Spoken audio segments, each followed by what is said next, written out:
Recording this computer. All right. Kierkegaard, Fear and Trembling, Session 2. Problematta 1 and 2 with Drake and Noah. Aiming for about 2 hours here. We'll see how we do. Last time we kind of went over the introductory remarks that Kierkegaard kind of laid out the problem. You could say with the binding of Isaac. What was at stake? We kind of reviewed. We kind of like slowly trudged, if that's the word. Trudged. Yeah, we started with his four fake Yes. scenarios. Yes. Yep. And the did a little bit of attunement. discussion on like how he presents the problem and kind of Yep. him writing under a pseudonym and all that stuff. Yep. And then we got into some of the major items like this two-step movement that we see with faith in Kierkegaard's view, at least, that there's the movement of infinite resignation and then the movement of the return, I suppose, the believing the impossible by virtue of the absurd, basically. Yeah. Yep. Infinite resignation and the return to the eternal, right? The infinite. And then briefly kind of mentioning the night of faith, right? Yeah, versus the night of resignation. Yes, the night of resignation, and then how the princess has to do with that.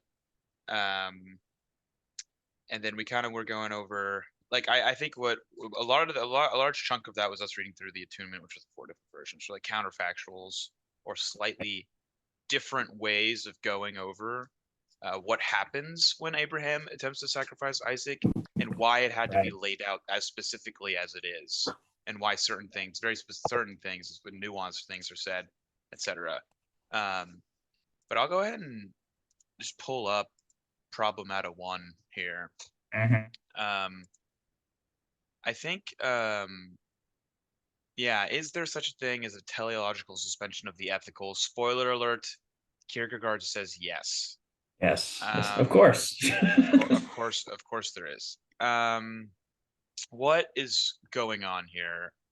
And maybe we talk about the structure of the book for a second here. He just laid out some of the nuances around the story, why it's told, how it's told, kind of what's at stake, perhaps, kind of what his like method of going through it is, and then he has these 3 problematas or problems.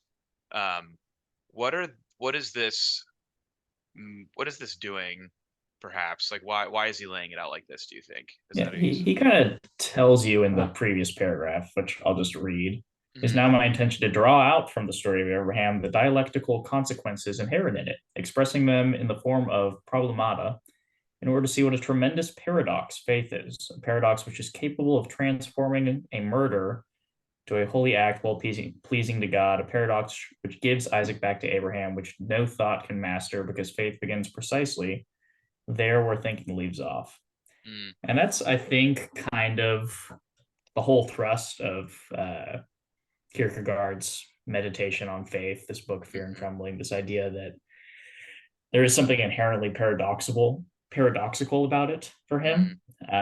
It's not necessarily something that you can reason yourself into. Right. And we'll get more into this as we go through the text, but he goes to great lengths to show that if you try to apply like Hegel's methodology, is what I'll call it, to the story of Abraham, it just breaks down. It doesn't make any sense. Yeah, he claims at least that that method fails here. So interesting. I'm looking forward to getting into that. Yeah. So I guess, how do we start with problem 1? There's this is heard, this phrase, teleological suspension of the ethical. This is like one of his biggest, right. It's something when people talk about him, they talk about this. they talk about this. Yeah. So maybe we try to, where's a good passage to break down like kind of what that means? How would you want to attack? How do you want to tackle honestly, this? I was thinking that we start and just go pretty slowly through this first paragraph, because I think we'll get a lot of the definitions that he's kind of working with here. Yeah. and it will also start to like push us towards the problem. Yeah. Yeah. So we'll just start with this first sentence. The ethical as such is the universal, and as the universal, it applies to everyone, which may be expressed from another point of view by saying that it applies every instant. So we'll just stop there for a second. Yeah. I Yeah. mean, okay, so the ethical as such is the universal. He's basically saying that, like, when we think about morals and ethics and that sort of thing, the whole point is that it applies to everyone. Okay. Yeah. It Okay. is it's something that it works in every case, that sort of thing. Mm. So then he goes on to say, That or seems. goes, go Do ahead. we? What is he saying? Like, does he talk elsewhere about ethics? I guess in more detail in different works, because there wasn't much discussion of ethics in the first session. Like, where does this sense of ethics and it needing to be universal? Yeah, so I think he doesn't, I don't know if he talks about it much in other works. I'm sure he does. But uh, as to why it applies here, Mm-hmm. it's basically coming from a problem we sort of saw earlier, where you may remember that kind of hypothetical he gave of someone who hears the preacher preaching on the story and goes home and kills his own son. Mm-hmm. And the whole point is that, like, this is something that is totally outside the bounds of what is morally acceptable, because fathers have a duty to love their sons. Yeah. Yeah. Um, it's not in the realm of ethical consideration. There is no situation where, well, actually, he'll get into a situation where it would be ethical to kill your own son, and he's Yeah. going to go out of his way to show that that's not what Abraham's doing. Yeah. Right. Right. but that, I think that's sort of where he's coming from, and what he wants to show is, the whole point of this problem. Like, is there ever a case where you can go beyond the ethical, where you can suspend it? Right. Right. So he's gonna introduce this concept of Yeah. telos, Yeah. whatever it is, Yeah. which is, again, it's kind of an old idea in philosophy, Yeah. something going It's a back to, teleology, right? yeah, um, like the purpose of something. Yeah. And he It's says like that, isn't it like the end? Like yes, the to not maybe it's this not thing you're end. moving towards. It's Yeah. Yeah. the Yeah. the Yeah. purpose, the end of something. It's all those Yeah. things. Yeah. Yeah. That it's imminent. Yeah. So what he's saying is that for the ethical, um, like, it has no telos. Like, the purpose of the ethical is itself. Instead, everything outside of it, theoretically, Mm-hmm. that's like the purpose of it. It's moving towards this, ethical, Ah. this Okay. universal. Okay. Okay. And I think, at least at a high level, depending on your metaphysics, you're going to disagree, but it sort of makes sense. It's like, at the end of the day, we're all trying to, like, do the right thing or whatever. Yeah. At Yeah. Yeah. least most of us are. Yeah. That's the thing. Is like, well, yeah, not everyone is, and that's just like a perspective thing, of course. Like, Yeah. who's doing evil is just like a perspective, for the most part. Yeah. Okay. Okay. Yeah. Yeah. Yeah. I'm trying to remember because I highlighted my book, which I don't have on me. There's something else in here that was important. Um, yeah. So we get to like the universal versus particular, um, that we kind of mentioned about before. So he introduces the ethical. He Yeah. introduces it as the universal that we're all, like, kind of purposed towards.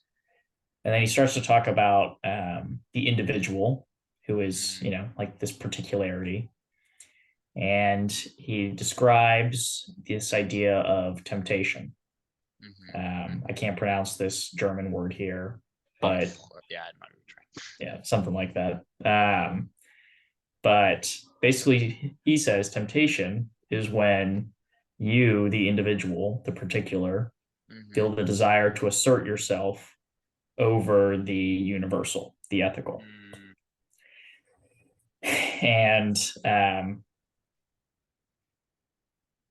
so that's kind of where he starts. And the reason this idea of temptation is even relevant is because if you read the original text, which I'll pull up briefly from Genesis here, I'll just read it. First line. Now it came about after these things that God tested, and in some translations it says tempted Mm, Abraham mm. and said to him, so on and so forth about sacrificing his son. So, Oh, yeah, it's he this wait, idea of he taunted almost it out tested of him, or tempted. like he was like, okay, so It's an we interesting know, idea, right? yeah, yeah. Okay, okay, interesting. Okay, continue. Yeah. And so Kierkegaard is putting it in this perspective of like, temptation is when you are trying to like you are being drawn to break the rules. Mm, Um, and he says that, or he's kind of implying that in a certain sense, this is the situation that God is putting Abraham in. mm, He's uh, acting in such a way that he's trying to push Abraham to do something that would not be ethical under mm, mm, um, under the way we normally conceive of it. mm. So, kind of with that in mind, um, he starts to bash Hegel. Um, As love one that. does. You can't be a good philosopher unless you've read Hegel and then decided you hate him. I mean, that's just the rules. Yeah. Unfortunately, we have to do it, but it's good. I'm about to spend a lot of time reading Hegel, so that's fuck it. Yeah. Yeah. So here's Hegel. Um, Mm-hmm. yeah. Should we read this first sentence? Like, what is the highlight in this paragraph? I think that might characterize it. So basically, he's going to agree with Hegel on one thing, which is that, man is the particular, and that Mm, when you like choose the particular over the universal, that's a form of evil. mm, Um, Kind of back to this idea of temptation, or mm, if you give into temptation, that being sin. mm, Um, then he gets kind of to this problem. Like if you take basically everything that he's laid out, if you take Hegel's assumptions as is, he claims that now Hegel starts to get into an issue that he's wrong in talking of faith, yeah. um, because for the very simple reason that Yeah. Abraham enjoys honor and glory as the father of faith, whereas he ought to be prosecuted and convicted of murder. Because if it's really that the man can never assert himself over the universal, well, that's exactly what Abraham is doing. Yeah. He's going against his duty as a father, something that I think is universally accepted. Most people would say it's appropriate for a father to love his son. Yeah. You shouldn't hate your son. It's interesting. I was thinking about that. Like these universals are are interesting, and I mean, surely somewhat of a, like, relying on maybe typical family structures of how what is the Ten Commandments, but just a way to not piss off your kin, right? You know what I mean? Like, don't cheat, don't fuck your neighbor's wife, which is probably a good friend of yours if you're living. I don't know if you're like a nomadic group. If you know her that well, then yeah. Yeah, exactly. Yeah, exactly. So like, I'm curious where these universals are coming from, but I'll put a pin in that. But yeah.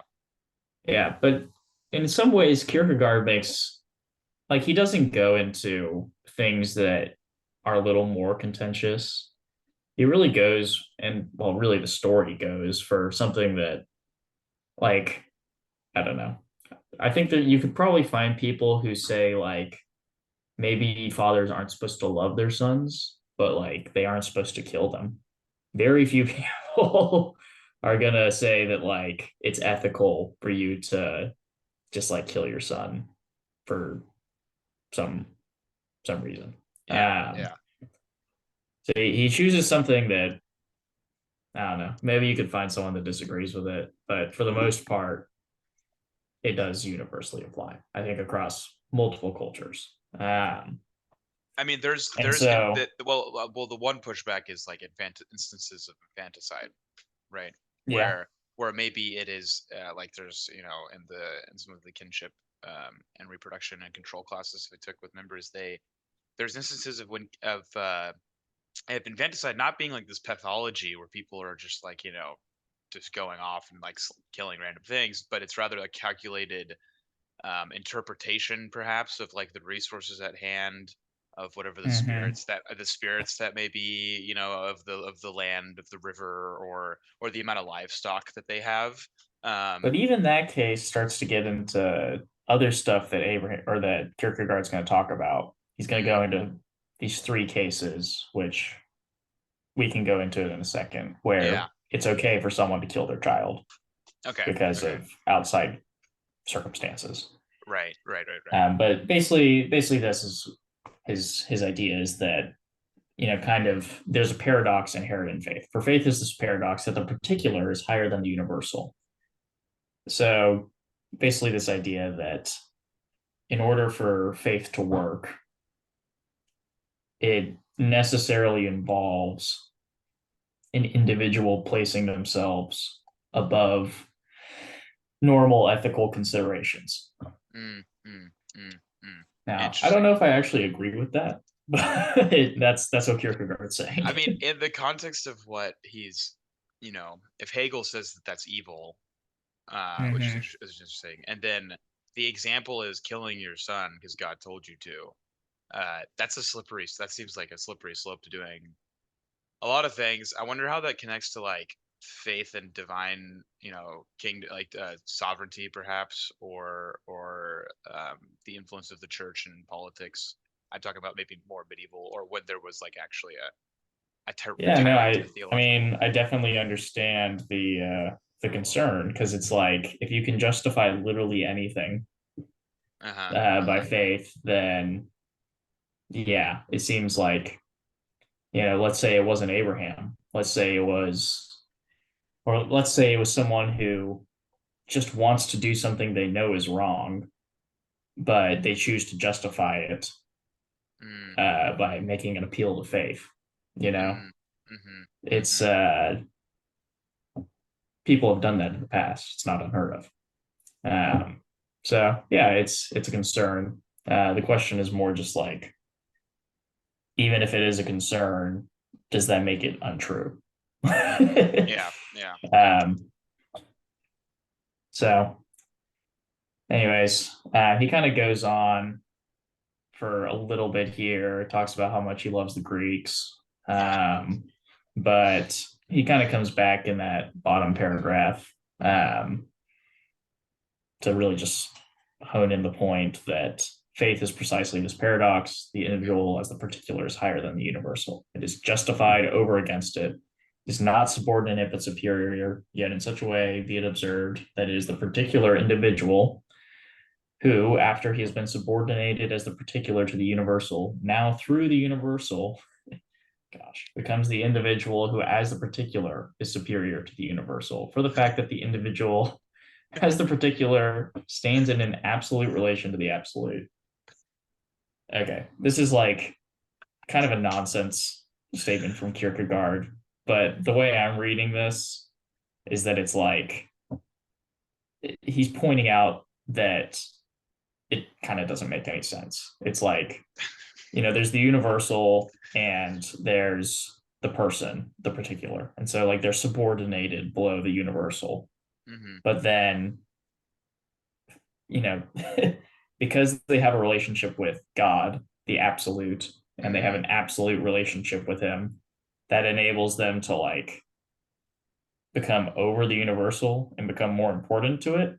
Mm, But then it's like that that doesn't like how does a particular put themselves over the universal? And so he sort of kind of goes into that like that inherent paradox by saying mm, this position cannot be mediated, mm, for all mediation comes about precisely by virtue of the universal.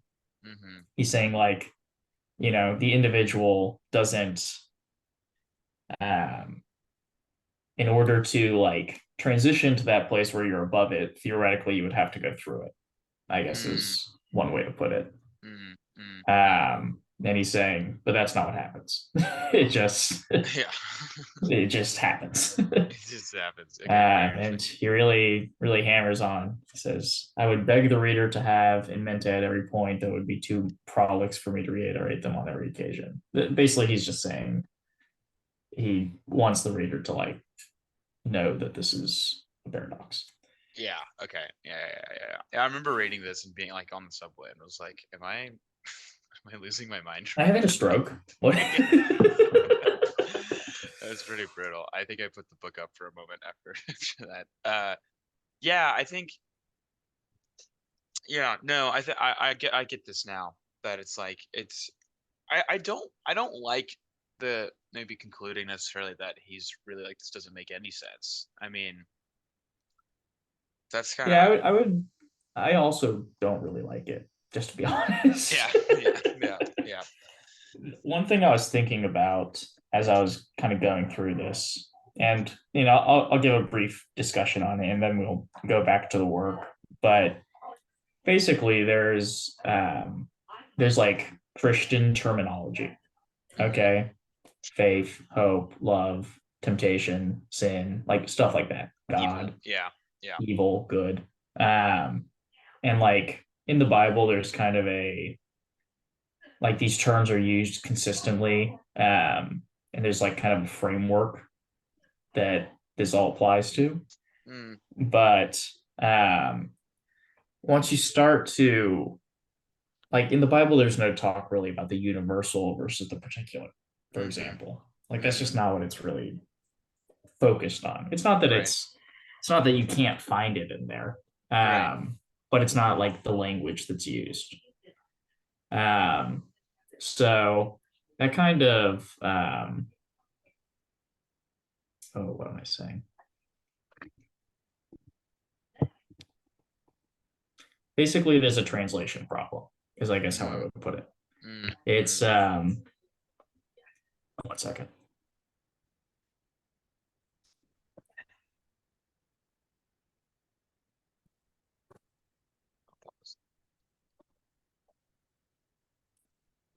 Okay, okay.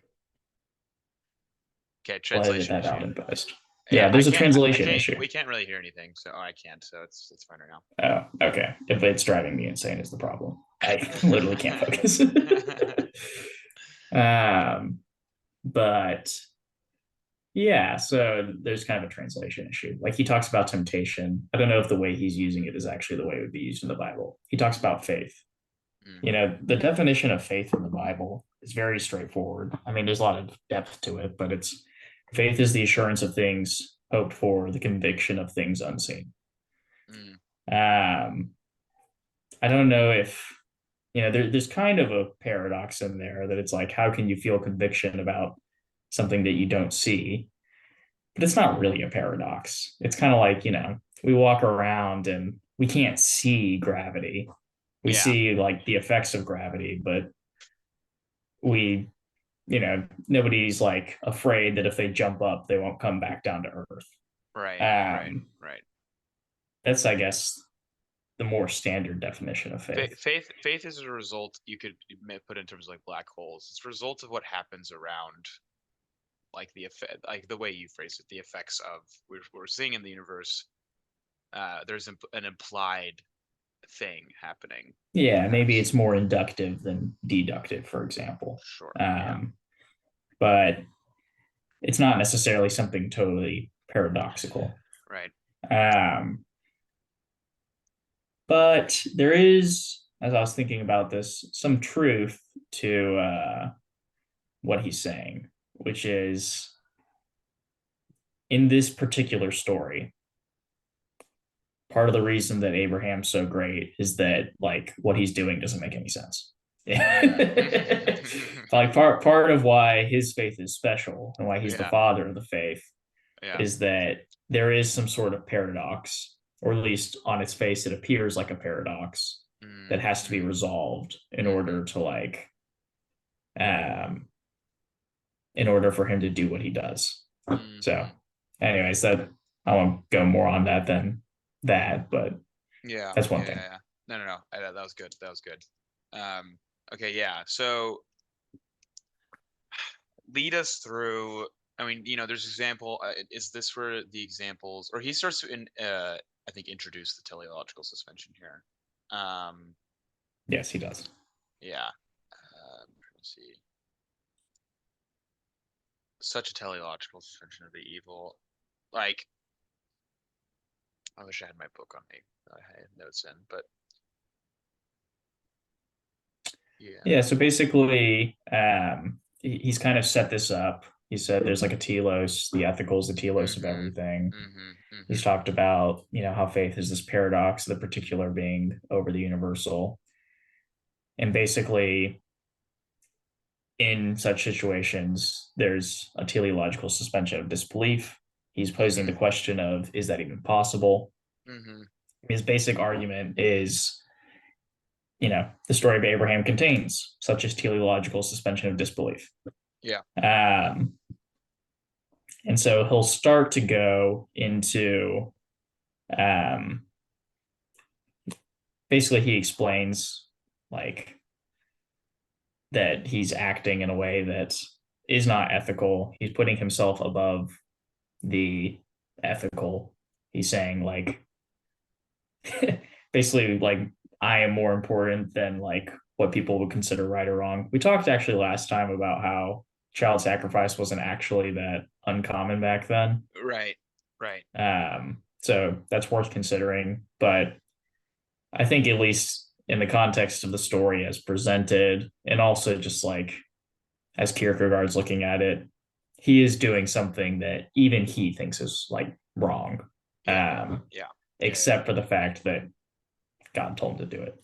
Yeah. So if you keep going, Mm-hmm.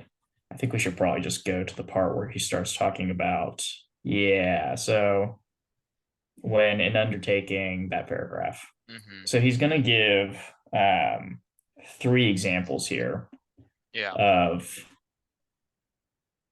so he's going to distinguish Abraham from what he's going to call a tragic hero. Right. Okay. And the whole point of this is basically to say Abraham is not a tragic hero. Okay. Yeah. Yeah. Yeah. Yeah. um, so he talks about, there is an angry deity who basically demands that a king sacrifice his daughter. Um, and then he goes into another story from the Bible, Yeah. which is about Jephthah the judge. And you can keep scrolling here. Okay. Jephthah the judge, who he gives a Yeah. vow before he goes out to fight, that he will sacrifice the first thing he sees when he comes home. And then Yeah. the first thing he sees after the battle when he comes home is his own daughter. Mm-hmm. And then he goes ahead and sacrifices her. And then I think the third example he gives, so the first story is Agamemnon, the second story is Jephthah, and then the third story, he talks about Brutus, who his son commits a crime, and Brutus decides that he's going to kill his own son, Mm-hmm. so that because nobody's above the law, basically. Yeah. And so he kind of puts forth these three examples of people who have sacrificed like the thing they loved most for the greater good. And he kind of talks about like what the reaction is to that. He says, when Agamemnon, Jephthah, and Brutus at the decisive moment heroically overcome their pain, have heroically lost the beloved, and have merely to accomplish the outward sacrifice, then there never will be a noble soul in the world who will not shed tears of compassion for their pain and of admiration for their exploit.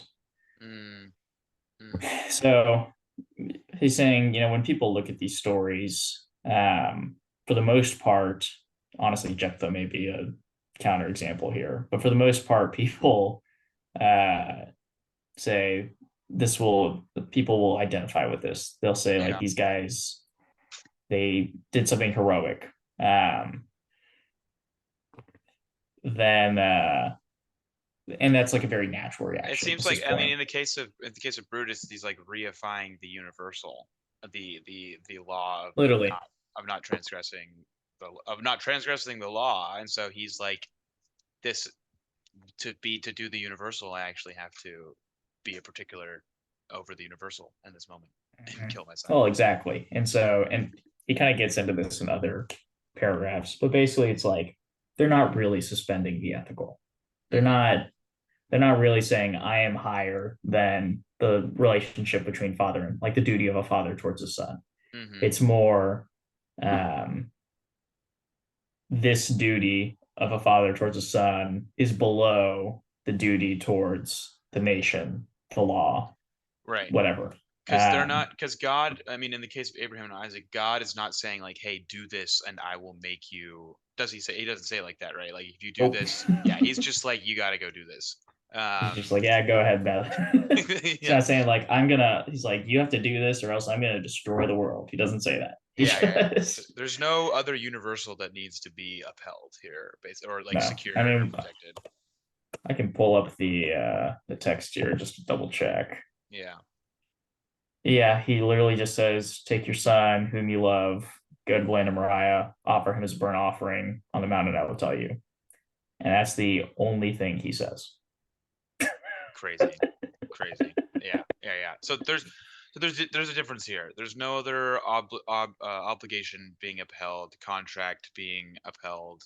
Abraham's just like, you know, he's not sacrificing one thing for another. He is purely sacrificing. He is purely there's no promise of reward other than he thinks Well, that you God could is make the argument that he's sacrificing for his relationship with God, right, but right. there's nothing um there's nothing, and this is sort of where honestly this kind of logic starts to break down for me, Uh-huh. because Kierkegaard makes a distinction between the ethical and the absolute, Yeah, the universal and the absolute. yeah.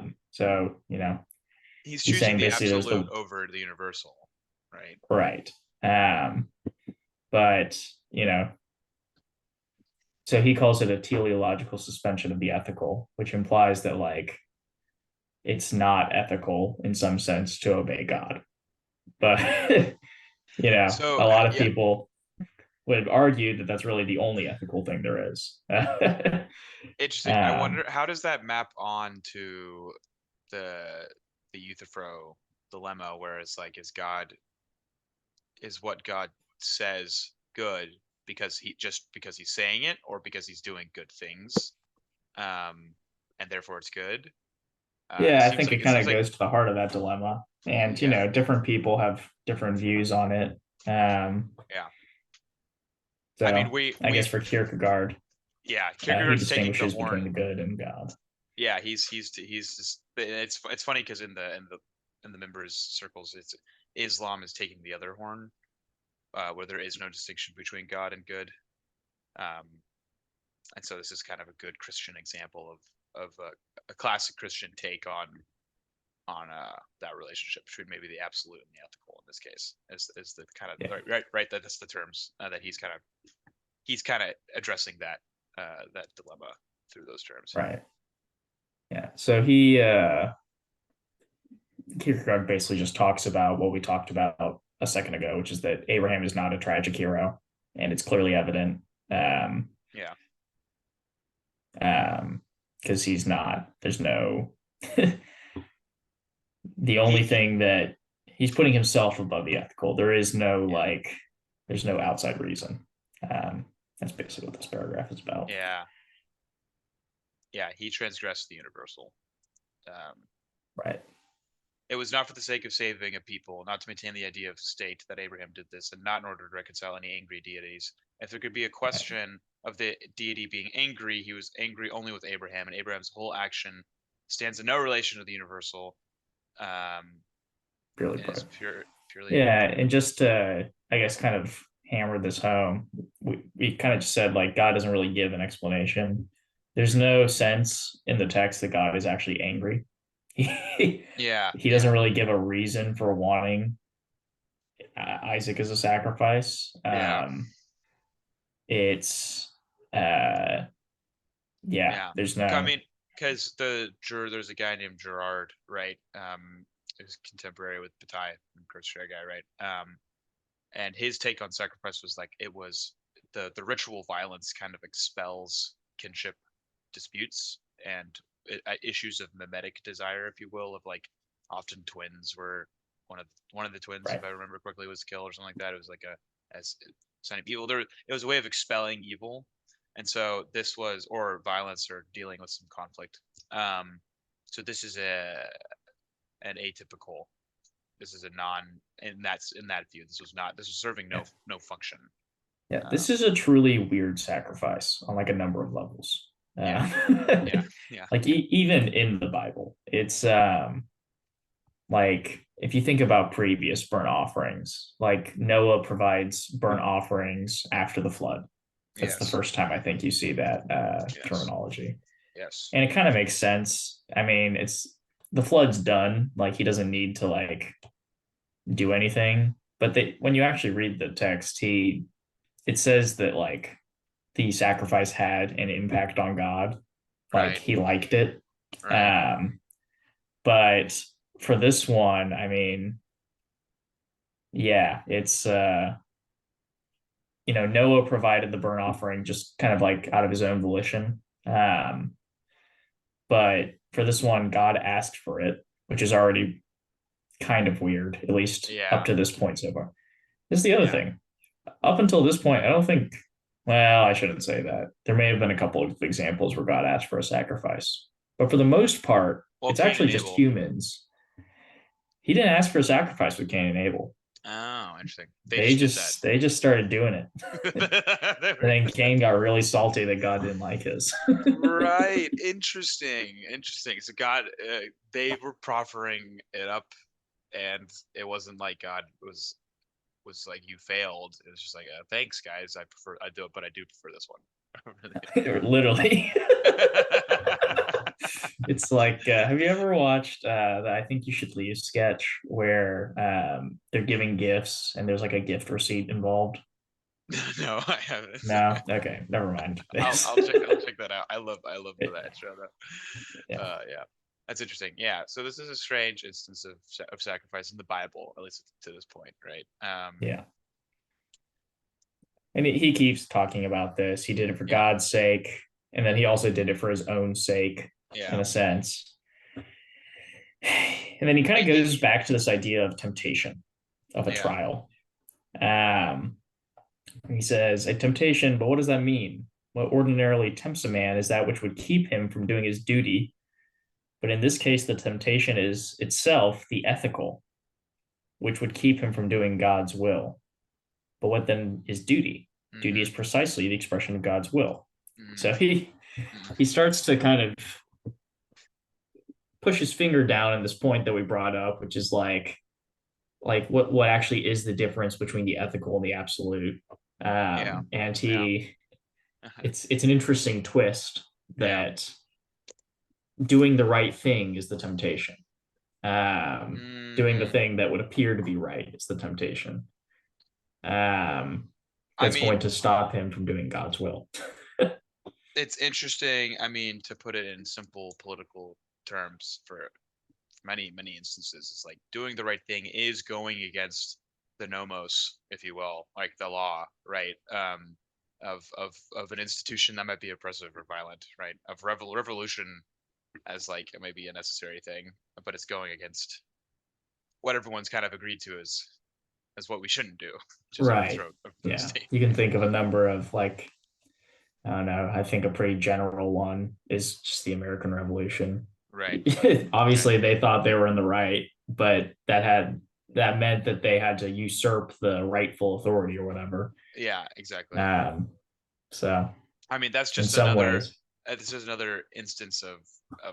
It's interesting now because it's clicking to me that he's trying to deal with it, this haunting of this Euthyphro dilemma, right?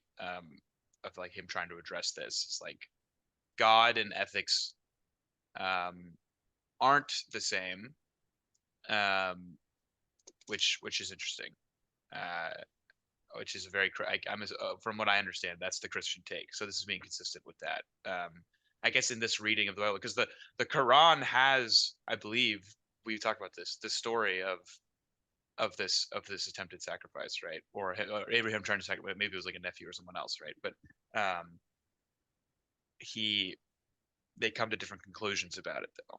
So I wonder if they like, because they have the general vibe is that they think that God is good just because he says is good. There is no difference between the Yeah. ethical and the absolute. I will bring this up because there's there's Christian. It's not like Islam is divine command theory. Christianity distinguishes between God and good. Like in Christianity, both of those groups exist. Mm-hmm. Mm-hmm. But there is an interesting law in Exodus where it's talking about murder. And basically, the rule is murder is wrong unless God caused the man to fall into your hands. In which case, God will appoint a place for you to flee. Now, the kind of the implication is that it's not like it's more of like an accidental thing as opposed to like, you know, God told you to kill someone. Well, that's kind of what But happened with. But didn't like how can is this happen with Moses where he kills the Egyptian, the yeah. Egyptian?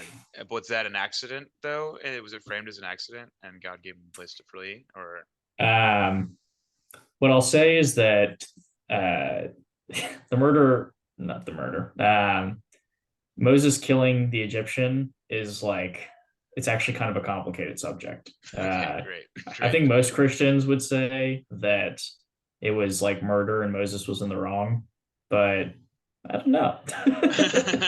Because if you think about it, like the whole story of Moses after that is like he flees, like God allows him to flee to Midian instead of having to get punished by the king of Egypt. Um, and then, yeah, it's just so in some ways that law applies very directly to Moses. Right, Very right. convenient of Moses to come up with a law that lets him be free. But Yeah. yeah, so but that's an interesting little hypothetical because that also applies to this case where Mm-hmm. Abraham is in a situation where killing someone is wrong, except that God told him to do Yeah, it. yeah, yeah.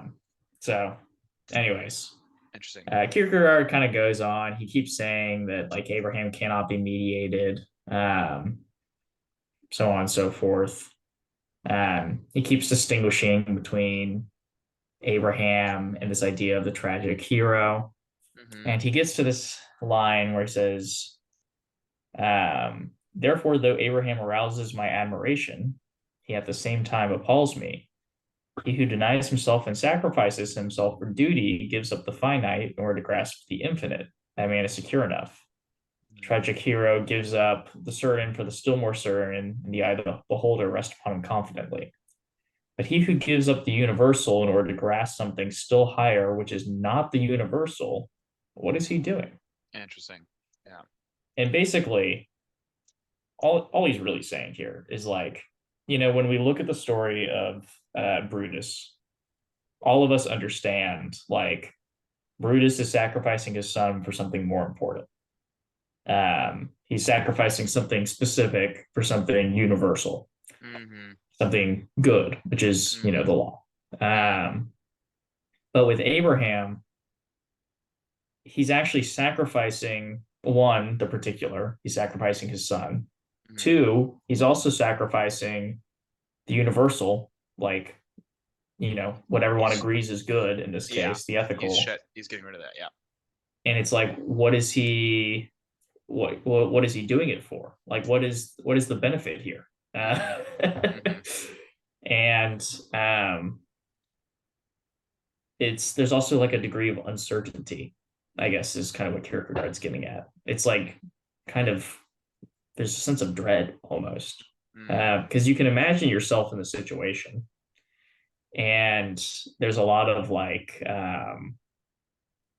maybe a good example from Kierkegaard's own life is there's this I can't even remember her name, but there's this girl that he is in love with.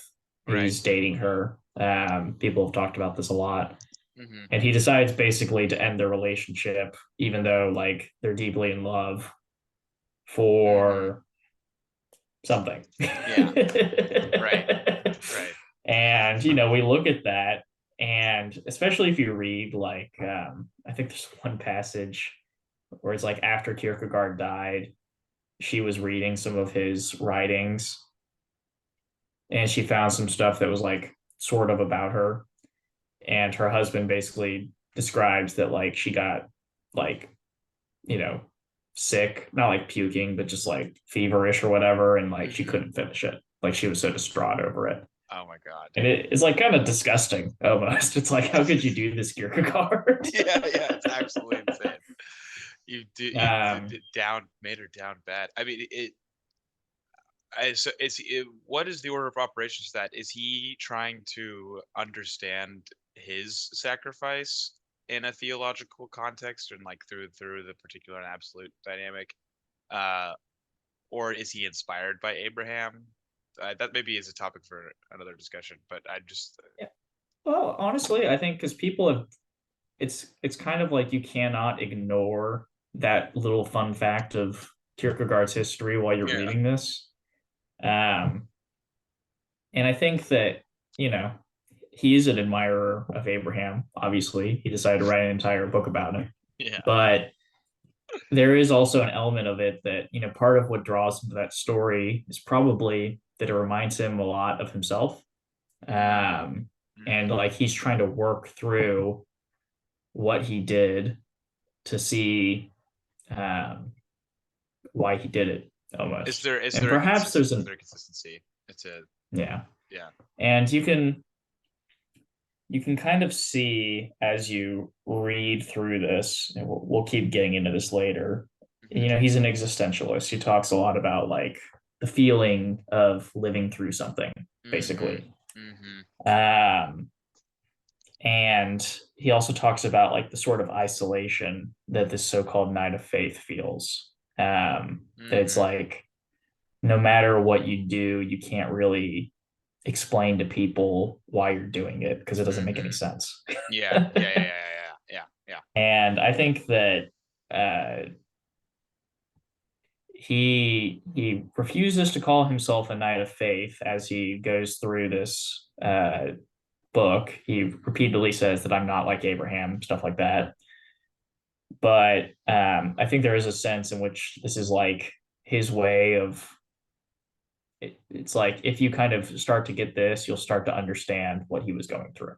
Yeah. Mm. So it's maybe a way to get the world to understand him if you want to go a little more psychological with it. Right. Right. Right. Interesting.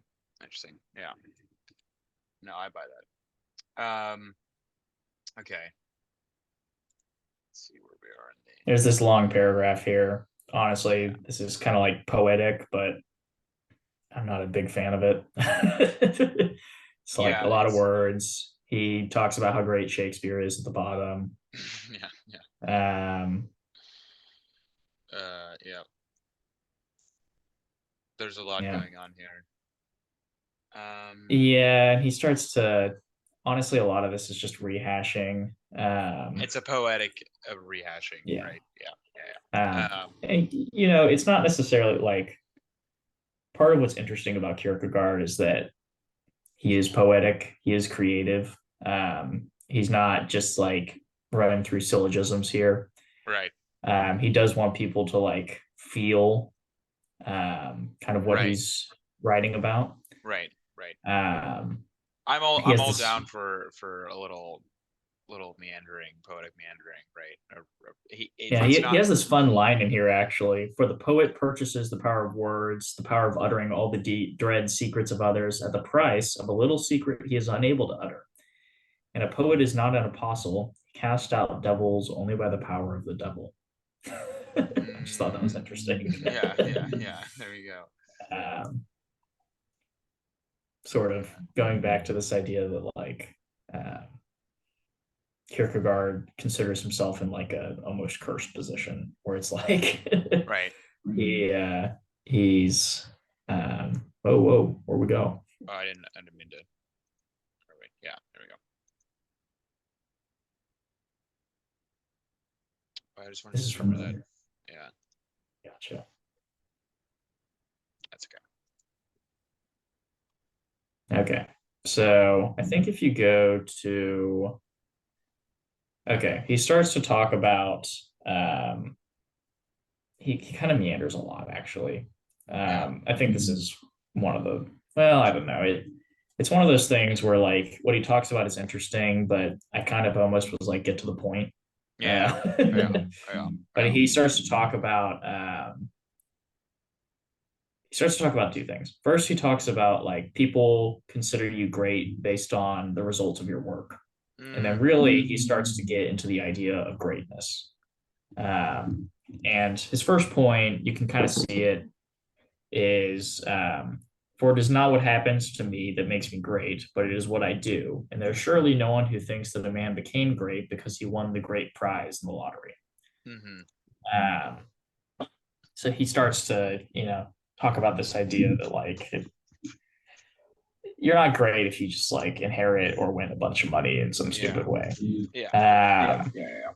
He, um, yeah, he starts to talk also, and this is kind of an interesting idea. He starts to talk about the Virgin Mary, uh, and this idea that she's favored or she's great in some sense among women.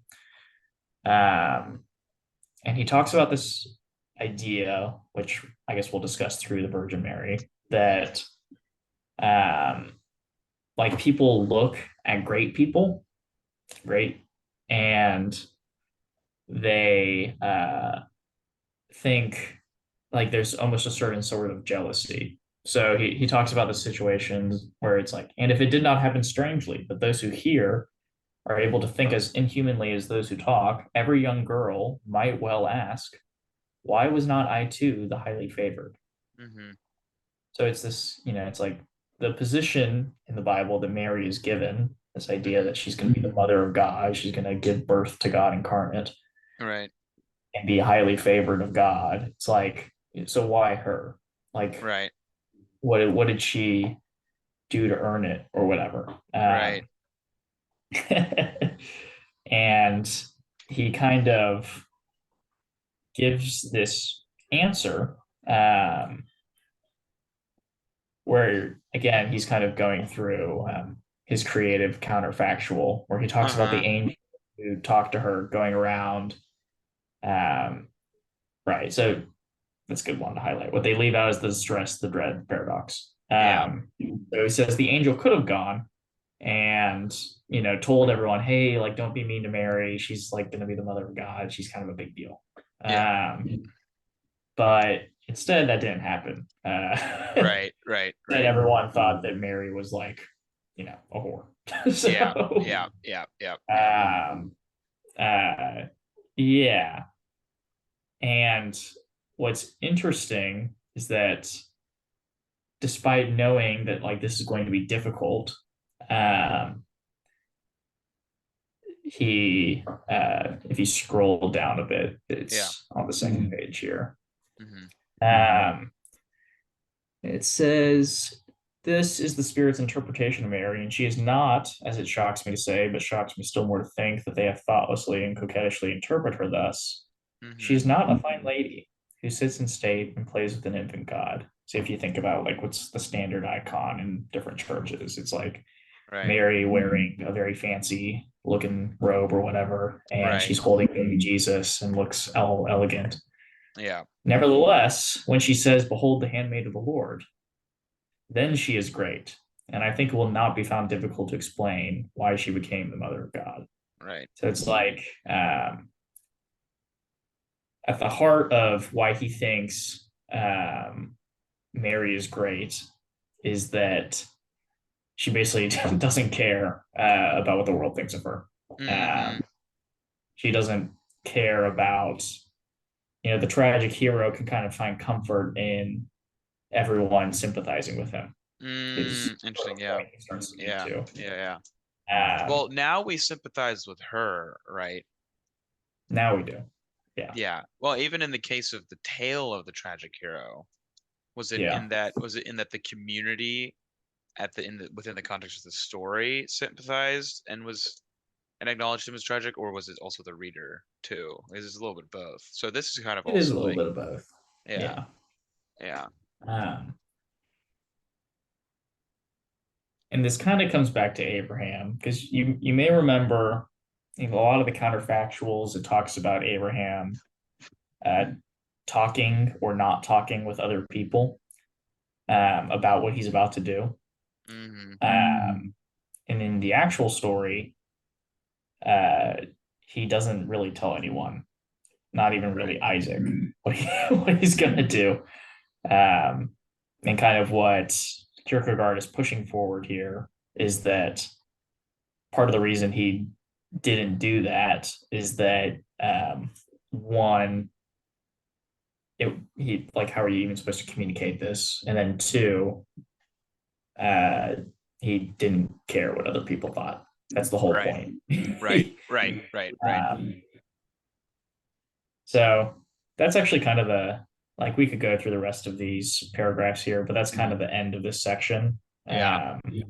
That final paragraph contains the answer to the problem posed. The story of Abraham contains, therefore, a teleological suspension of the ethical. As the Hmm. individual, he became higher than the universal. And then he kind of just summarizes what we went through. There's no mediation, it doesn't make any sense. Yeah. So Good. that is Good. Problematta 1.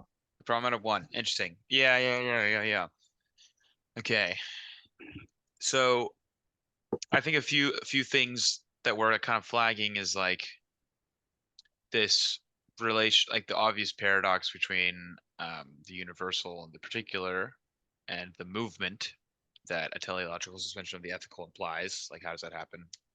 Faith, something like that. Um, the relationship between the absolute and the ethical, which is between what God says and what is good. Mm-hmm. There's a tension there. So those are interesting themes. What is going to happen in Problematta 2? Problem 2. Um, So we're going to talk more about the absolute. yeah, boom. Um, yeah, let's see.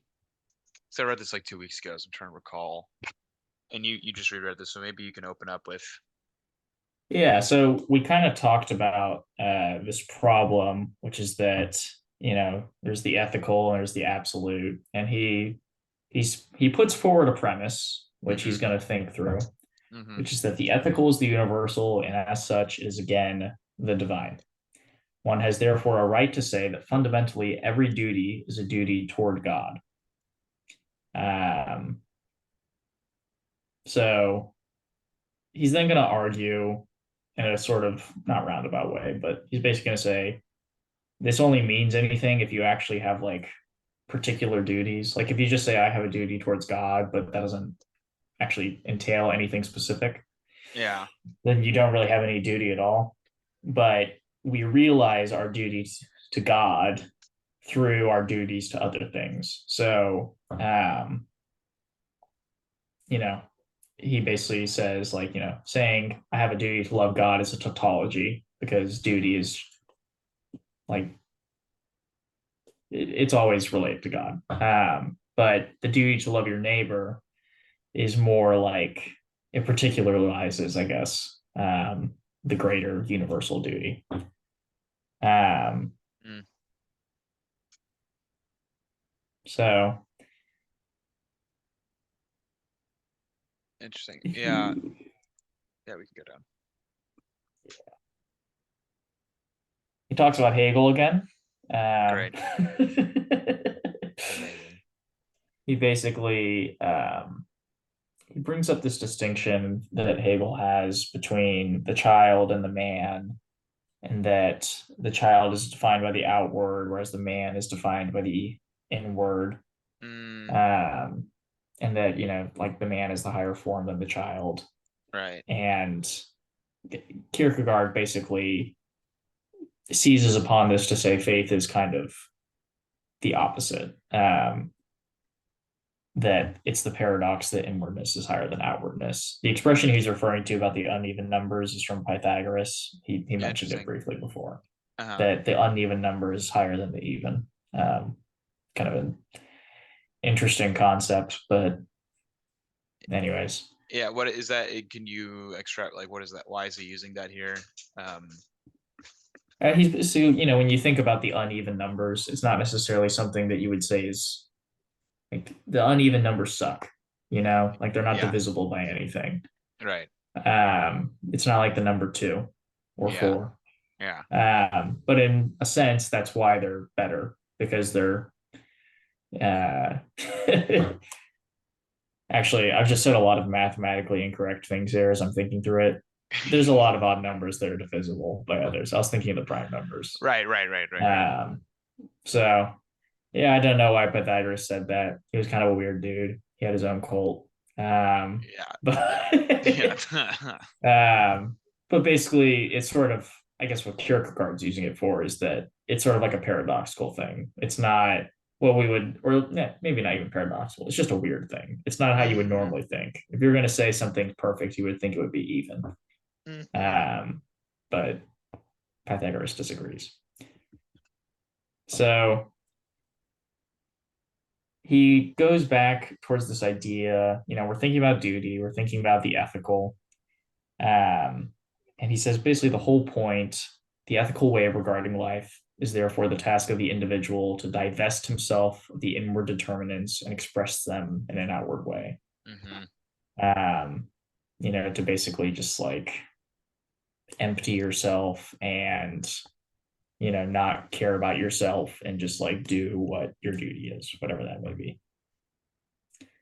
Um, maybe. Um, he also kind of talks about how modern philosophy has permitted itself without further ado to substitute in place of faith the immediate. When one does that, it is ridiculous to deny that faith has existed in all ages, and the way faith comes in a rather simple company along with feeling, mood, idiosyncrasy, vapors, act. So basically, he's saying that like the modern philosophy, by kind of reducing faith to what it's made it it just becomes like a feeling, a weird something. It's not I mean, like an affective, spiritual experience, perhaps, as opposed to right. like It's not particularly impressive. there's nothing at stake. Um, There's not as much at stake, perhaps you could say. yeah. Yeah. And he's talking Um, about like, you know, that's the existentialist at the time because he's kind of an earlier existentialist, right? yeah. One of the earlier ones, and then also I'm assuming like theological. I'm interested in what theological arena he is operating in. It's like the Who is he in Dutch. They were dialogue all with? they were Yeah. all Reformed Protestants at that point. Okay. There was like a Dutch church that was sponsored by the state, Yeah. and he, especially later on in life, was like heavily opposed to. Um, he was living in a society where it was like everyone was a Christian, Right. but a lot of them were what we might call in America cultural Christians Mm-hmm. because it Mm-hmm. was like everyone went to church. It was just like part of life. It was like you know, it was like it was just part of society. It was something that everyone did. Um, and if you didn't participate, then you weren't really part of society in some meaningful sense. Mm. So because of that, he kind of abhorred that. Because for him, it's a very personal, like in some sense, like painful experience to like be a Christian and like um, follow God and Christ and all that. Right. There's something again at stake that there's baggage there. I mean, Kierkegaard didn't not get married because of that, right? Was his thing like I think he wanted to be a beast at writing and philosophizing, right? Was that That I think that was the idea, right? It was more about his philosophy, but here's the problem: it's like what he's writing about is ultimately theological stuff. yeah. Uh, so, in a certain sense, like, he did it because he wanted to be a good philosopher, but he wanted to philosophize about God. So, in a certain way, he wanted to, like, in a weird roundabout way, he's kind of doing it as part of like his own religious journey.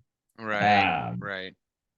and this is why I mean, we're just going to keep going back to this over the course of these things, but part of why people see a lot of parallels between the story of Abraham and his own life is that it's like you can tell from his writings that he really loved that girl. Yeah. Like he wasn't kidding, and he just threw her away to basically like talk about God for the rest of his life. Yeah.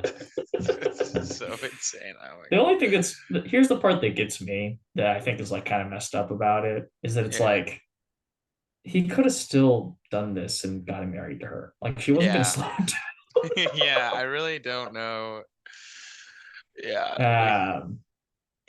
I Uh, think he needed a moment of just absurd sacrifice, absurd whatever, to get yeah, him he really needed going. something.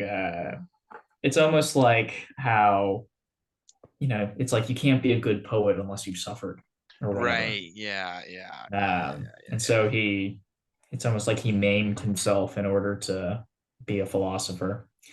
Right, Not right. necessarily something I'd recommend, but here we are Yeah. reading his writings hundreds of Yeah, years later. So I there guess we he go. was onto something. He was onto Um, something. Uh, exactly. Let's see what's going on in this. Uh, ethical is to be abolished. Okay, the paradox can also be expressed by yeah, saying that there is an absolute duty toward God. For in this relationship of duty, the individual as an individual stands related absolutely to the absolute.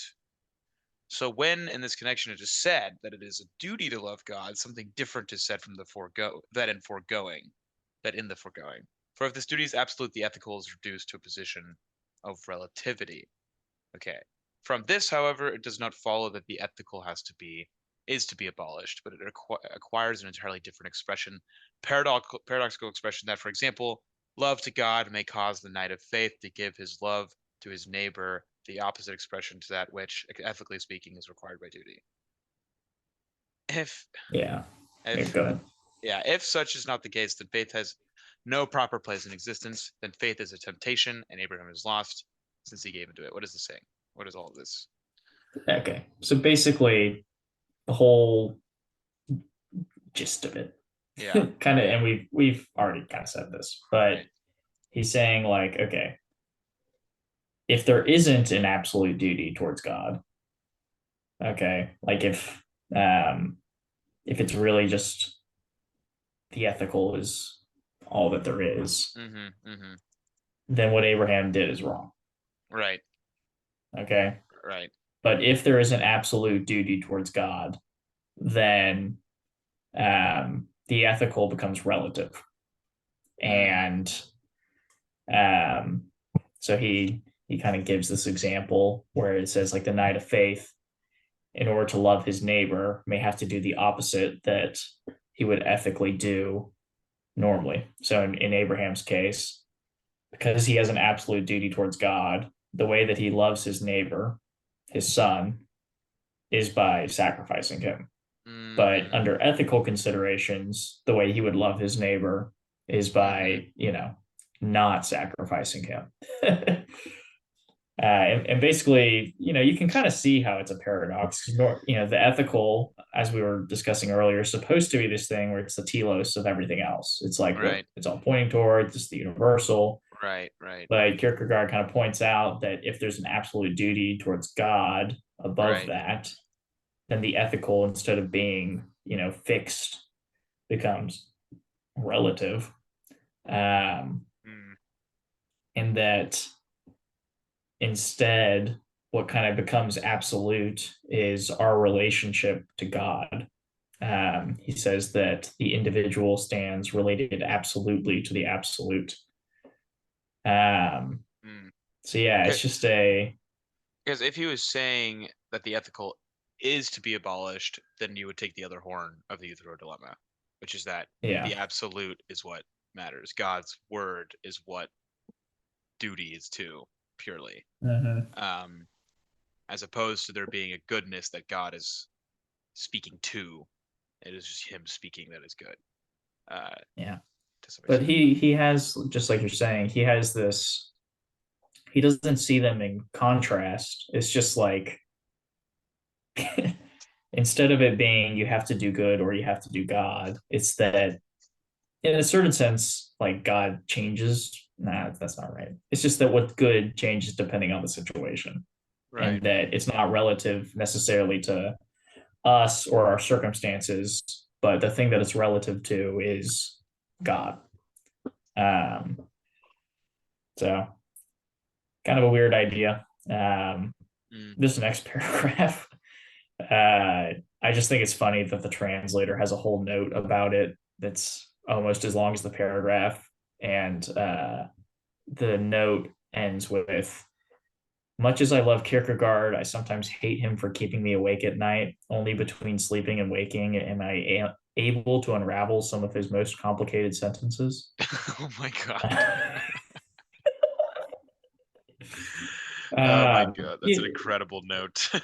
yeah, I know. Basically, I mean, this paragraph is supposed to be like the whole point of it, to summarize, is this paragraph or this paradox. I mean, it says that this paradox is not primitive mediation. Like you can't think your way into like Abraham's situation, basically. You can't Mm. think your way into like, you know, you can't say like the ethical would normally lead you to this or blah, blah, blah. Mm. There's just no path. It doesn't, like it either is or it isn't. I guess this is the Right. point, Right. which is almost like it's really, I don't even necessarily know why he keeps bringing up the whole mediation thing other than to be like a dig against Hegel. Like, There's no rational, maybe even Kant too, right? There's no rational yeah. way out of the situation. Mm-hmm. Um, there's no dialectical method that will help resolve this, or whatever language you want to use. Yes, Um, I would say so. yeah. Um, This kind yeah. of gets to I like this little hypothetical. Yeah.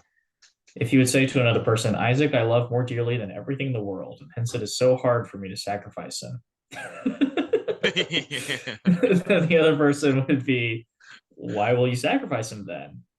Or if the other had been a sly fellow, he surely would have seen through Abraham and perceived that he was making a show of feelings, which were in striding contradiction to his act. So Mm. it's like basically uh he Kierkegaard's just kind of pointing out like it doesn't make sense for Abraham to like try to explain this to anyone because it doesn't make Yeah. any sense. Yeah. Like, Yeah. Yeah. Yeah. It's like, oh, woe is uh, me. Yeah. Like, don't. You don't. like, well, have you tried just like not? Yeah. Yeah. Uh, yeah. Okay. Um, yeah, it's revisiting the ethical relationship. Fathers love the son. This ethical relation is reduced to a relative position in contrast to the absolute relation to God.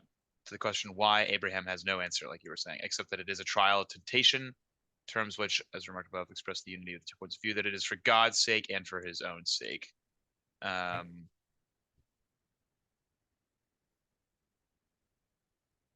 Yeah, and he keeps talking about this idea that basically part of faith for Kierkegaard is assuming this burden of the paradox. Um, and I guess part of the reason is that he keeps bringing up this idea of mediation mhm. is he's trying to convey to people like just how difficult it is to convey this idea or like convey what you're experiencing to other Yeah. people. Yeah. Um, Specifically because it makes no sense. Like there is no way for Abraham to tell other people like I have to do this because like I feel like it's the right thing to do, but like I feel torn up about it because for all the reasons we've discussed, it's just hard. Yeah. Yeah. um, Yeah. and then he kind of gets into this passage from Luke, which has always been interesting. This is towards the bottom of the page. Yes. Yes. Yes. Yes. Um, it says in Luke 14:26, as everybody knows, uh, maybe in your age, Kierkegaard, but there's a striking doctrine taught about the absolute duty toward God.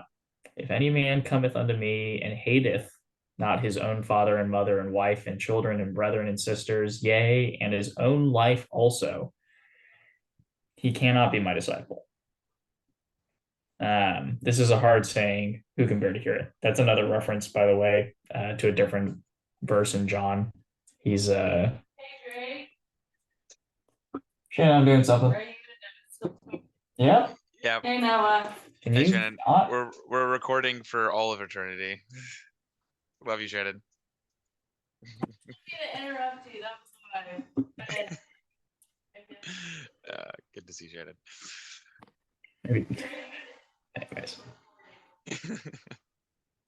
Anyways, yeah, what is the John reference? Yeah, so basically it's the one where uh Jesus says something like along the lines of um my flesh is true food and my blood is true drink. And everyone's like, so what, are we supposed to eat you? Like, that's kind of weird. Yeah. And after basically they're like, this is a hard saying, then everyone leaves, including many of the disciples, and then it's kind of just like the 12 are left. Right. And Jesus is like, are you guys gonna leave too? And Peter's like, where else are we gonna go? Yeah. But yeah, so it's kind of a difficult statement that you have to like hate your own people that you love. That's what is Kierkegaard trying to do that with not marrying the girl? Yeah, maybe. It's he and he'll get into it in a second, but it's kind of like yeah, like how do you work this out in real life? So first he'll talk about the exegete, who's like studying the words and like the context or whatever, and basically making an argument that this isn't as terrifying as it sounds on face value. Like you don't have to really hate everyone. It just means like you have to love God more than everything else. And then Kierkegaard basically pushes back against that. And he says, in the verse immediately following in this passage, there's a story about a man who desired to build a tower, but first sat down to calculate whether he was capable of doing it, lest people laugh at him afterwards. The close connection of this story with the verse here cited seems precisely to indicate that the words are to be taken in as terrible a sense as possible, to the end that everyone may examine himself as to whether he is able to erect the building. So basically Kierkegaard's point is just like in the context of the passage, just taking it like as at face value as possible. The whole point is that it's like this is the cost of following Jesus, is that you have to in some sense hate everyone else. You have to in some sense be willing to make the sacrifice that Abraham made. Interesting. Yes, it is very interesting. Now, so I'm wondering how, universally historical that requirement is. If you could say maybe at the moment, like you following the starter of a new religion, that's a ballsy thing. It becomes later a community building, the body of Christ, right? Right. So it's very strange because, like you're saying, when people were first becoming Christians, in order to follow Christ, a lot of them actually did have to like reject their own families. Yeah. And then they kind of, like you said, they find a new family in the church, but there is like a very thorough rejection that goes on. And there is even a sense in which you have to reject yourself. That's a pretty common idea in Christianity. Like you have to reject the things that you used to stand for and, become a new man or whatever. So he spends a little more time kind of talking about this idea. And he basically makes the point that, if you're gonna if you're gonna like exegete your way out of this passage, it's like just incredibly lame. Like it's a very poetic line. It's a gripping line. I think anyone who hears it is like it takes you back it takes you aback a little. It sounds important. He's saying, this is like a poetic doctrine. It's like a doctrine that expresses in a lot of ways the essence of Christianity. Yeah. If it's really not like if it's just like saying something and it doesn't actually mean what it's saying, right? The words are terrible, yet I fully believe that one can understand them.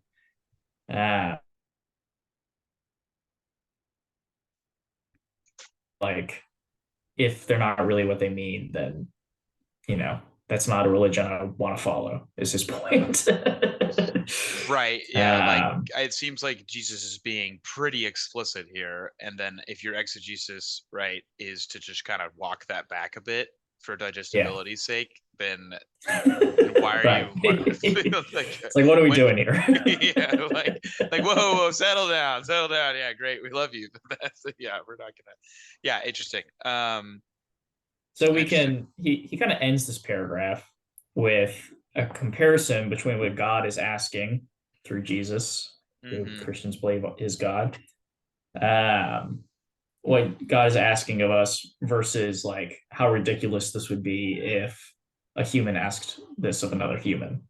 So Right. like he gives the example of a husband who basically says to his future wife, like, if you want to marry me, you have to hate your sister and your parents or whatever. Mm-hmm. Like you have to Yeah. leave your family behind. Yeah. And the whole point is like, or Kierkegaard says, thus a husband demands that his wife shall leave his father and mother, but if he were to regard it as proof of her extraordinary love for him, that she for his sake became an indolent, lukewarm daughter, etc., then he is the Mm-hmm. stupidest of the stupid. If he had any notion of what love is, he would wish to discover that as a daughter and sister, she was perfect in love, and would see therein the proof that she would love him more than anyone else in the realm. What therefore in the case of a man, one would regard as a sign of egoism and stupidity, that one is to regard by the help of an exegete as worthy conception of the deity. Interesting. I guess maybe I was misunderstanding this. He's basically saying that if the exegete's interpretation is right, it actually doesn't make any sense. It makes God look like the husband who's hoping that his wife is like a bad daughter to her parents or whatever. Interesting. Yeah. So then so when he says it, then is he trying to get the bad exegetes out that take him too literally? Is he filter? What is that function? Like, why is he criticizing the No. exegetes here? So if the correct exegetical interpretation is that this is not literally what God is saying, then the function of Jesus saying this is to kind of Well, weed okay. out people. So the exegete's interpretation is that um, is like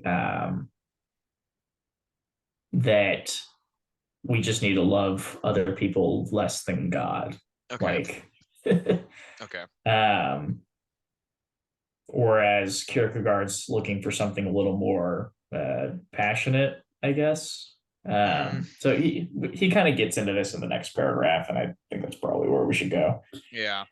But how to hate them? Yeah. Yeah. There you go. So he basically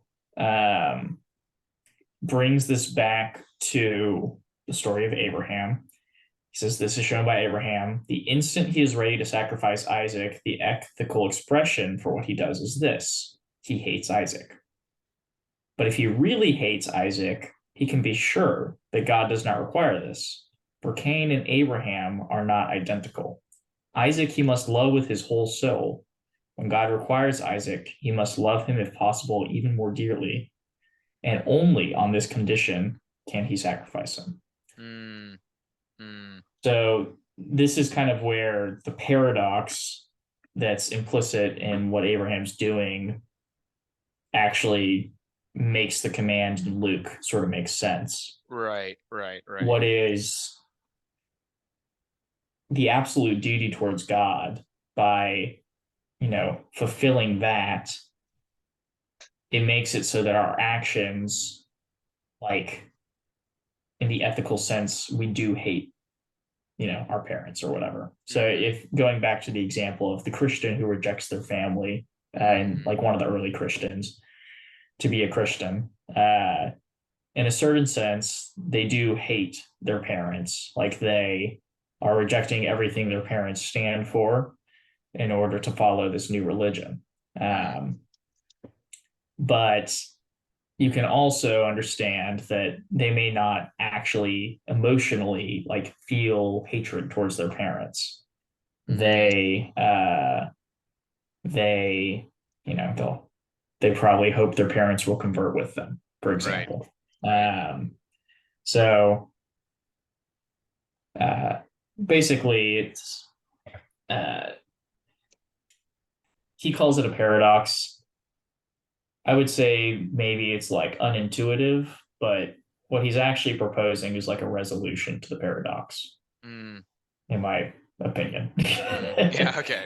He's just saying that there's two senses of the word hate. Yeah. So there you go. Interesting. Yeah. Yeah. Yes.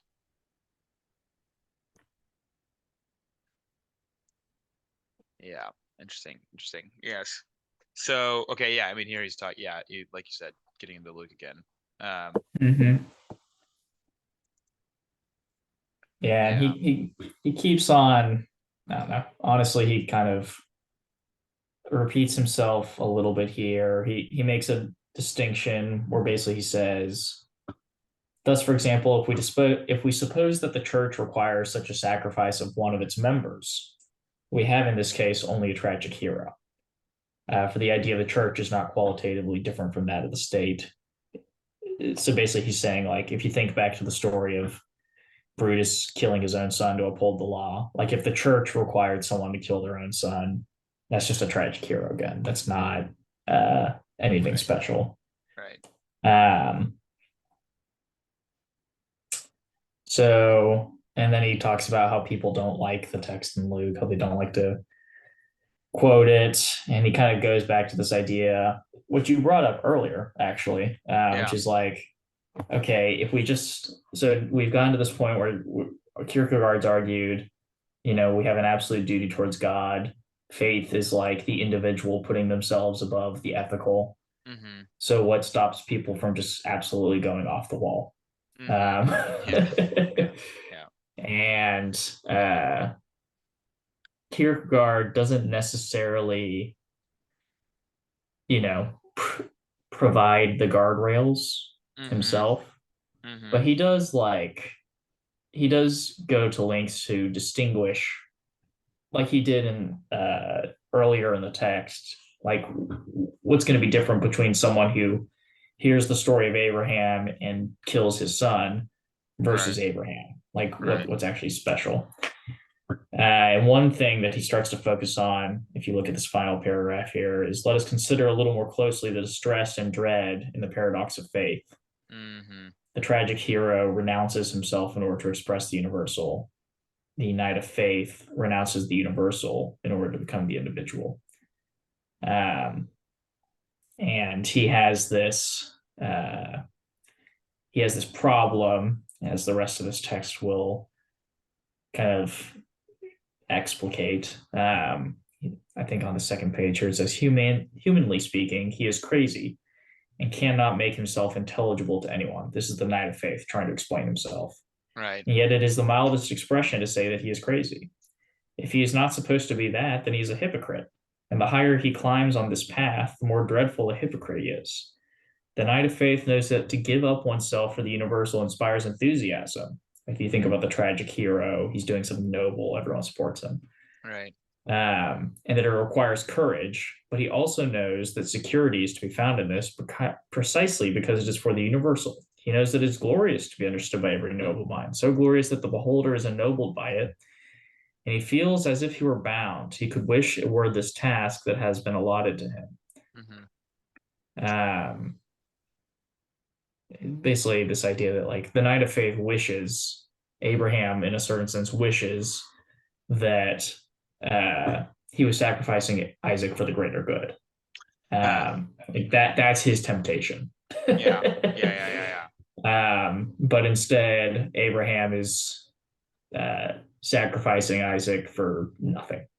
Yeah. And that's basically what the rest of this text is going to talk about. He's basically saying, like, if you just look at the results of what happened, like forget the internal experience, Yeah. the Yeah. dread and all that stuff, all you really see is a guy who wanted a kid, didn't have that kid until he was like Yeah. very old.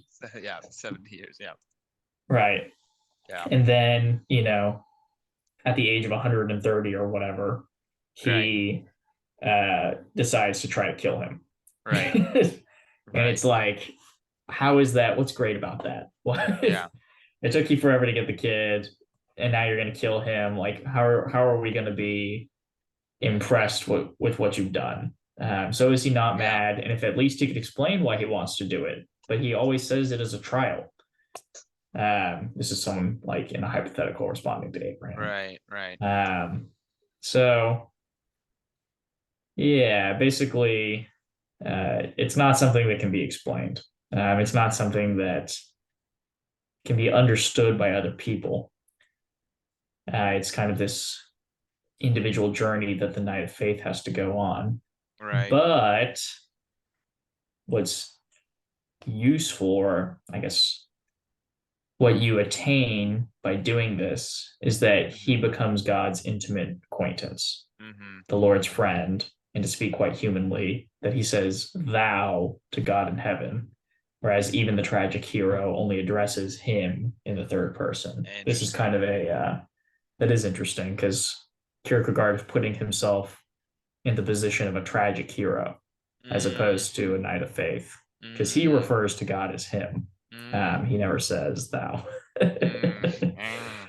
So going back to the psychological element of this, it's like, if we're trying to understand how Kierkegaard views his decision to reject this girl, right, it's less of a Knight of Faith and more of a tragic hero. Right.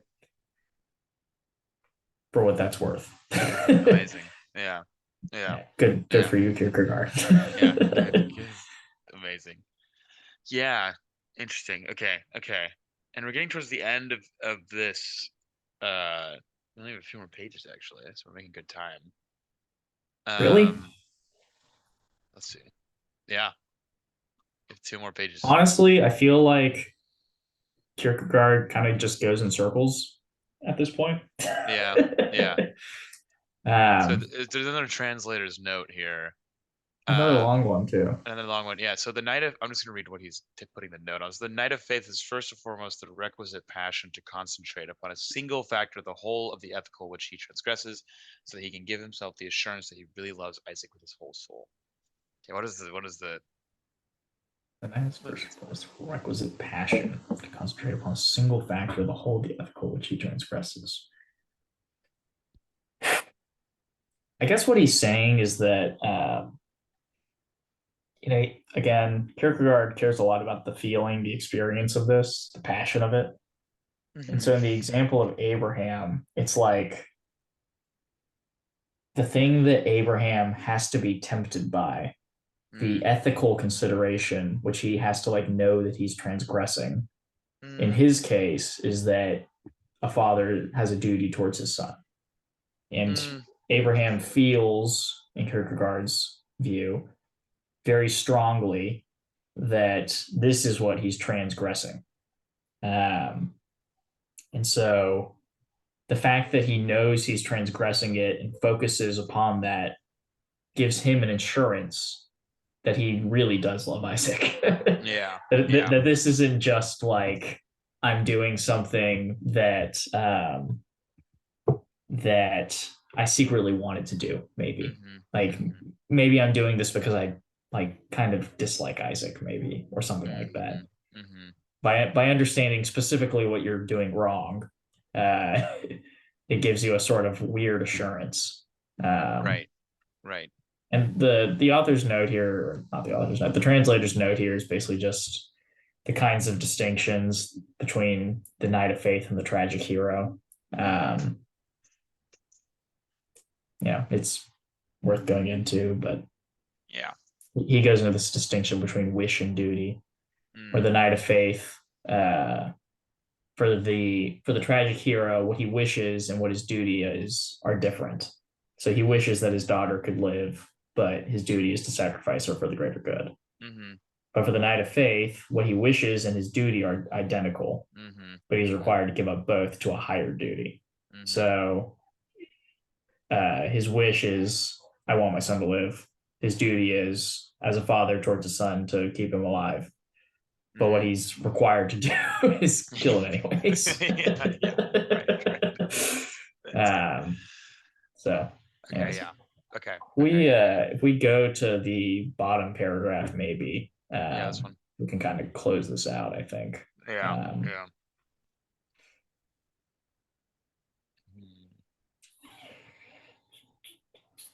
Oh, I mean like the last one on this Oh, section. this one. Okay, yeah, this one right here.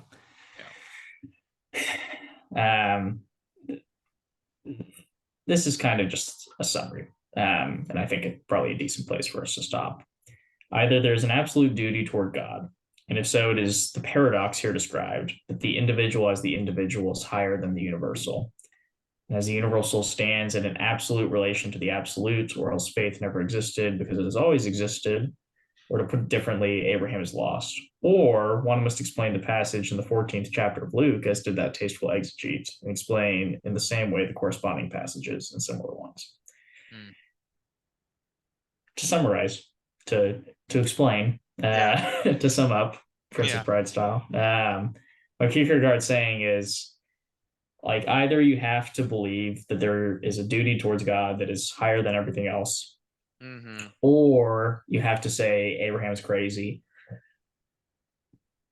or you have to basically try to explain away all the different passages in scripture where it really seems like Jesus is saying there's an absolute duty towards God that like requires you to hate everything else. Yeah. So he's kind of putting it all on the line, as it were. He's saying like either this is true or kind of like Christianity sort of falls apart, Christianity and Judaism. Yeah. Right. So yeah, that's there's the two Problematta. First one, is there teleological suspension of the ethical? Kierkegaard says yes. Second one, is there an absolute duty towards God? Kierkegaard says yes. Kierkegaard says yes. Now, it's interesting because what this is helpful for me, like what I'm grasping onto is like this relationship between like ethical and the duty to God. I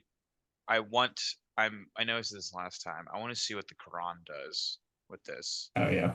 Yeah. I also want to see what maybe the Orthodox Jewish commentary. Yeah, kind of their interpretation of it. Yeah, because this is kind of painted by, New Testament Luke, right? Right. Kierkegaard's looking at this through the perspective of Jesus. Yes. Yes, exactly. So what would be interesting, and I'll try to find time to like look for some of this stuff, just to like play with this, maybe because I Problematta 3 is going to be a while, it seems. Yeah.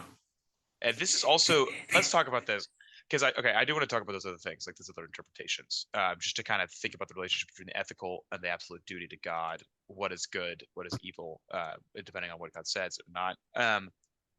Problem 3 was Abraham ethically defensible in keeping silent about his purpose before Sarah, before Eliezer, before Isaac, and this one is the longest section of the entire thing. So like, I think I haven't. This is the one I haven't finished. I wanted to keep it fresh in the mind for when we meet in the next week or 2 weeks. But was surprised that he would consider this. I guess that he even focuses on it. Which I think it's one of the fascinating things about Kierkegaard is, I don't know if I agree with all of his theological views, but he's definitely given this story a lot of thought. And it's kind of like when you do that, details that at first seem not so important become very important. Perhaps give an example that ties us back to something we were talking about earlier. In the story of Moses, when he kills the Egyptian, one of the important details, in my view, is that he looks both ways before doing it, and then he buries the body afterwards. Mm, And it kind of, it's not necessarily something that sticks out on a first read through, but as you're starting to consider the question of whether or not what he did is wrong, that forces you to kind of come to some conclusions. In the case of Abraham with Isaac, what Kierkegaard's going to now focus on is, and you've kind of seen it come up already with this idea that the Knight of Faith can't explain what he's going through. all right. Is this idea of he's keeping silent about what he's going to do to his wife, to like his most trusted servant, and strangest of all, to Isaac himself. Yeah. Who's going to be sacrificed. Yeah. It's interesting because God didn't ask, like, God said, no, you have to tell them what you're doing at all, or no, don't. I mean, all God says is you have to go and sacrifice. He doesn't give any instructions on how to do it. Yeah. That's just a choice that Abraham made. Right. Interesting. Yeah. I once, I don't even remember how I was watching this. It was like on a TV at home, but I was watching it was a historical drama that was like trying to reinterpret this particular story. And it was trying to be all dramatic, so it had like Sarah running over to the mountain to like try to stop Abraham or whatever. Interesting. It was very, very stupid. And not at all what is actually happening, which is that as far as we know, Sarah had no idea what was going on. Right. And the more you think about it, the more it's like, how could he not tell her? Or maybe, well, I think it makes sense. You've been both waiting for a child for so long. You're not gonna tell her. No way. Like, how could you? Yeah. Like how are you supposed to explain to her, like, hey, I know that like God told us we were gonna have this kid, and like this was like really personally important for you because you were barren for so long, but I got to kill him. Oh my gosh. Yeah. Okay. Yeah, I'm looking forward to seeing kind of where he goes with this for a while. And then there's an epilogue, right? Like a 2-page. Yeah, something like that. Kind of and then maybe we don't need to go through the translator's notes now. There's something, I think the major stuff. No, absolutely not. No way. Okay, cool. So this is interesting. I'm gonna be thinking about some of this. I'm partially because let's contextualize why we maybe wanted to read this. The other book we want to read following this up is the Anselm, Why God Became Man. As like 2 points of interest that both you and I were interested in reading. And how maybe these 2 books kind of fit into broader questions of like what the church is trying to understand at the time, right? What is this book preparing us to do going forward? Is Why God Became Man a next logical step at all, or is it just like another interesting avenue? I think part of it is just that it's another interesting avenue, but there is a connection, especially like in the Christian idea. Because obviously what the story of Abraham like inevitably starts to remind us of is, in the Christian story, Jesus, who is God, is born as a man, and then he dies being sacrificed basically by his father. Okay, so the story of Abraham killing Isaac is like a foreshadowing. Isaac obviously doesn't die, but Jesus does die. Right. So there's kind of parallels there, and the incarnation is kind of how that all comes into play. So that's one way to think about it. Right. Definitely. Okay, yeah. Very cool. And then eventually I do I'm gonna get you to join the Pseudo Dionysus reading group. It's gonna be Pseudo you. Dionysus will be interesting, I think. I think it'll be interesting, and also this will be an easy way to get you into get you members filled. But Sean was what drew me. Sean Kapaner drew me to the Anselm, and that's kind of maybe when I brought that up. That'll be fruitful. So I think it's interesting. We're kind of going. What did Pseudo Dionysus come before or after Anselm or Anselm? Okay. That's I'll say before. I feel like Yeah. Anselm was like, I think it was like early medieval, but don't quote me on that. right. Anselm of Canterbury. Yeah, he was 1109, and Pseudo Dionysus Pseudo Dionysus was earlier than that. was 5th, 6th century. Okay, so cool. It makes sense. We're kind of working back. Yeah. Backward, which is interesting. And then we're just gonna read the Gospel of John. Yeah, then we're gonna Gospel. And then what would be cool actually would to do that, to read some of the books that got cut out. Oh, the Apocrypha. Yeah. The Apocrypha. That would be cool. See what their takes on problem of duty, absolute duty, and ethical of God. See if there's anything there. And then eventually, I want to read the Quran with you. I think we could do it. And now that's a whole question of like, which translation are we going to use, like the newest translation, or maybe an original translation, kind of like that. That's a whole thing. But I don't know anything about Quran translations, so yeah, I don't either. That's I don't a either. story. It's a bridge to cross it another time. Yeah. But that's kind of like my long-term goal, is eventually working my way Okay, you've got through. the next 2 years of my reading life planned out for me. It's awfully nice of you. That's so wonderful. Yeah, it's either that or some monetary theory stuff. But I think Why can't we just play League of Legends like normal people? Like, what? No, I have to feed my narcissism of reading and Gotcha. being a nerd. Yeah. Uh-huh. Okay, Okay. great. Okay, wonderful. So tentatively next weekend, but loosely within 2 weeks, kind of thing. Yeah. Okay, this is good. This is Sounds good. good. I'll record this, and this will be posted on a private YouTube for the rest of forever. So,